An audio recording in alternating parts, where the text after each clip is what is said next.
have the pleasure to present to you Dr. Martin Luther King, Jr.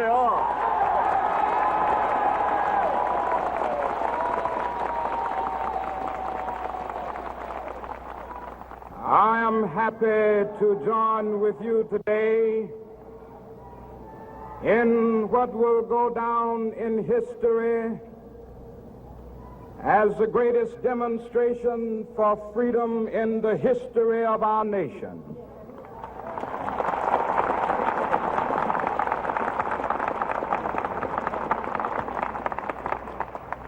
Five score years ago, a great American in whose symbolic shadow we stand today signed the Emancipation Proclamation. This momentous decree came as a great beacon light of hope to millions of Negro slaves who had been seared in the flames of withering injustice. It came as a joyous daybreak to end the long night of their captivity. But 100 years later, the Negro still is not free. 100 years later, the life of the Negro is still sadly crippled by the manacles of segregation and the chains of discrimination. 100 years later, the Negro lives on a lonely island of poverty in the midst of a vast ocean of material prosperity. 100 years later,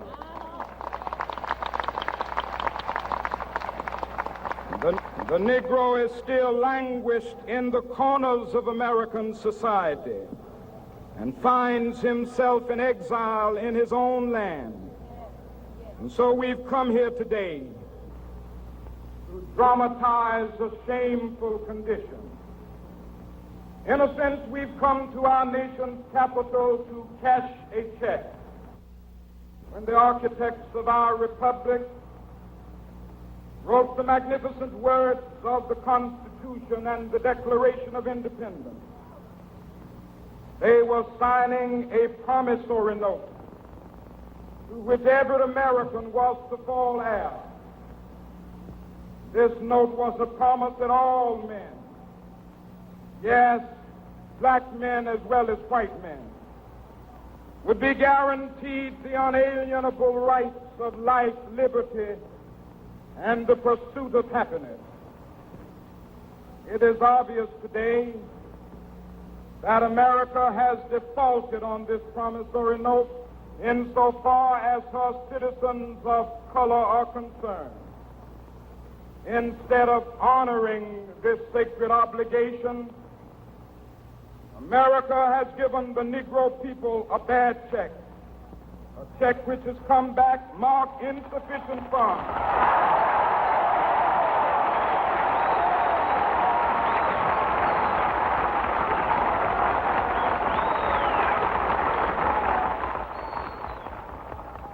But we refuse to believe that the Bank of Justice is bankrupt. We refuse to believe that there are insufficient funds in the great vaults of opportunity of this nation.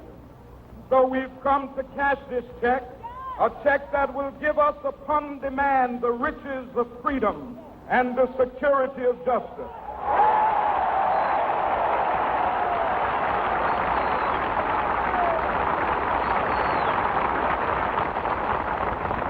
We have also come to this hallowed spot to remind America of the fierce urgency of now.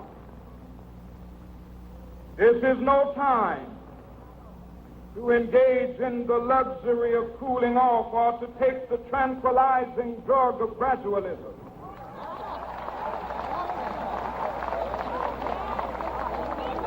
Now is the time to make real the promises of democracy. Now is the time to rise from the dark and desolate valley of segregation to the sunlit path of racial justice. Now is the time to lift our nation from the quicksands of racial injustice to the solid rock of brotherhood. Now is the time to make justice a reality for all of God's children. It would be fatal for the nation to overlook the urgency of the moment. This sweltering summit of the Negro's legitimate discontent will not pass until that is an invigorating autumn of freedom and equality. 1963 is not an end, but a beginning. Those who hope that the Negro needed to blow off steam and will now be content will have a rude awakening if the nation returns to business as usual.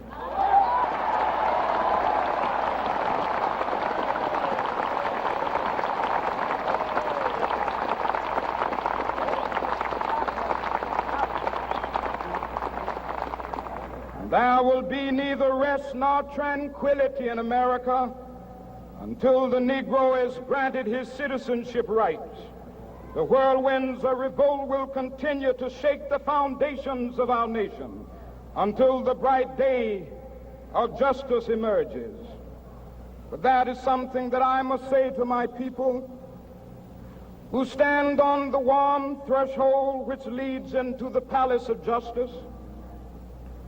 In the process of gaining our rightful place, we must not be guilty of wrongful deeds. Let us not seek to satisfy our thirst for freedom by drinking from the cup of bitterness and hatred.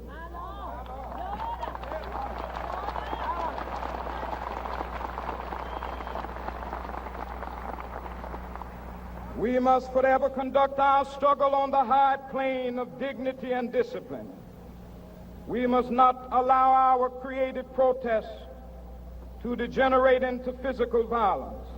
Again and again, we must rise to the majestic heights of meeting physical force with soul force. The marvelous new militancy which has engulfed the Negro community must not lead us to a distrust of all white people.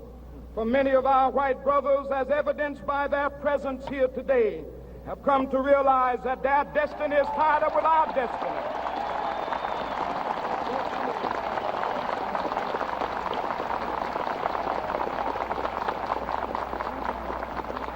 And they have come to realize that their freedom is inextricably bound to our freedom. We cannot walk alone. And as we walk, we must make the pledge that we shall always march ahead. We cannot turn back. There are those who are asking the devotees of civil rights, when will you be satisfied? We can never be satisfied as long as the Negro is the victim of the unspeakable horrors of police brutality. We can never be satisfied as long as our bodies, heavy with the fatigue of travel, cannot gain lodging in the motels of the highways and the hotels of the cities.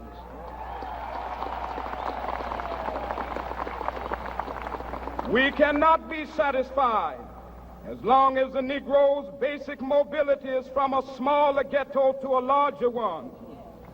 We can never be satisfied as long as our children are stripped of their selfhood and robbed of their dignity by signs stating for whites only.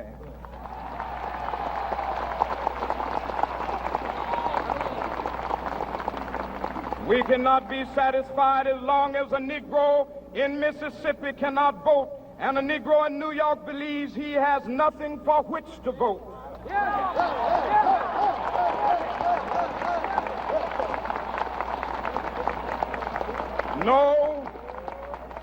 No, we are not satisfied, and we will not be satisfied until justice rolls down like waters and righteousness like a mighty stream.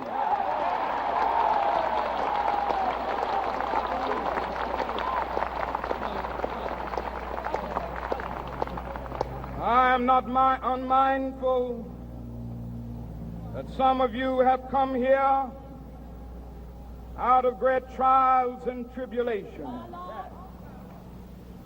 Some of you have come fresh from narrow jail cells.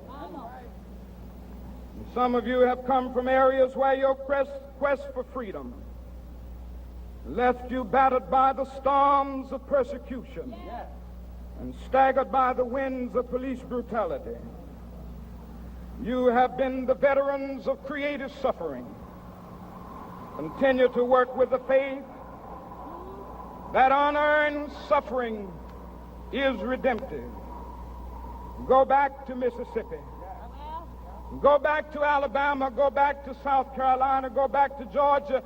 Go back to Louisiana. Go back to the slums and ghettos of our northern cities. Knowing that somehow this situation can and will be changed. Let us not wallow in the valley of despair. I say to you today, my friend,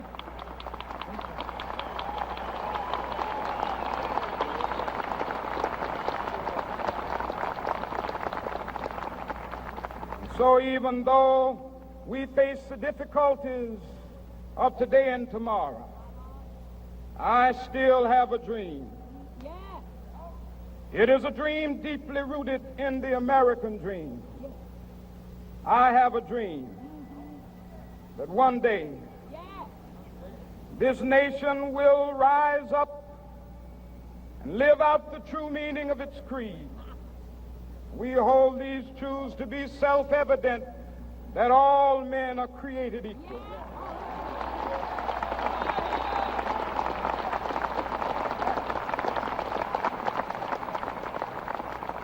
I have a dream that one day on the red hills of Georgia, the sons of former slaves and the sons of former slave owners will be able to sit down together at the table of brotherhood.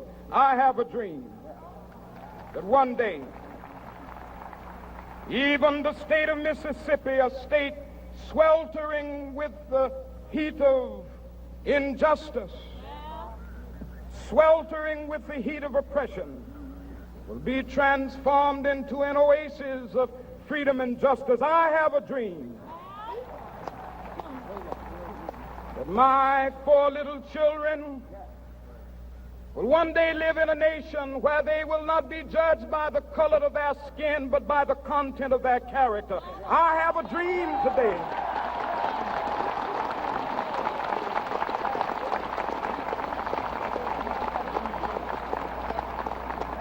I have a dream that one day down in Alabama, with its vicious racists, with its governor having his lips dripping with the words of interposition and nullification, one day right there in Alabama, little black boys and black girls will be able to join hands with little white boys and white girls as sisters and brothers. I have a dream today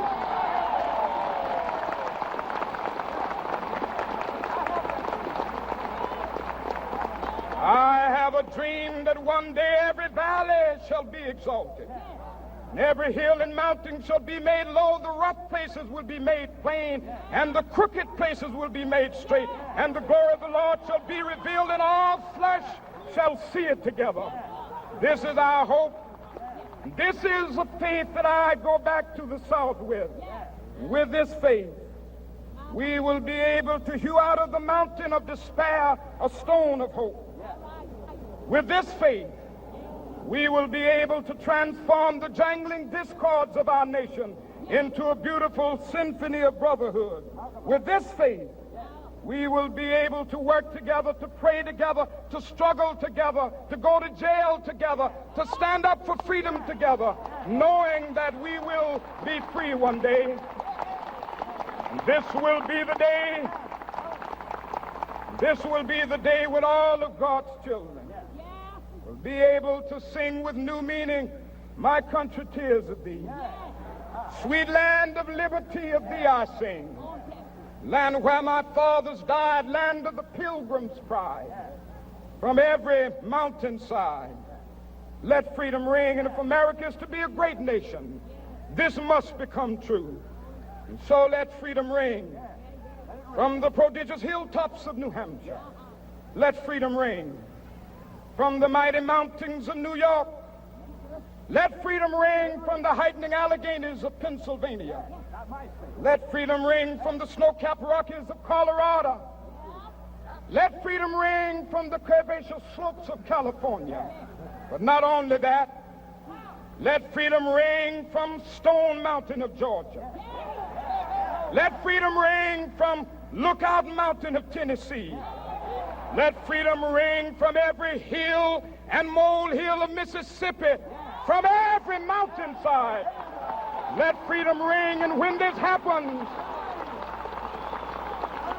and when we allow freedom ring, when we let it ring from every village and every hamlet, from every state and every city, we will be able to speed up that day when all of God's children, black men and white men, Jews and Gentiles, Protestants and Catholics, will be able to join hands and sing in the words of the old Negro spiritual, free at last, thank God Almighty, we are free at last.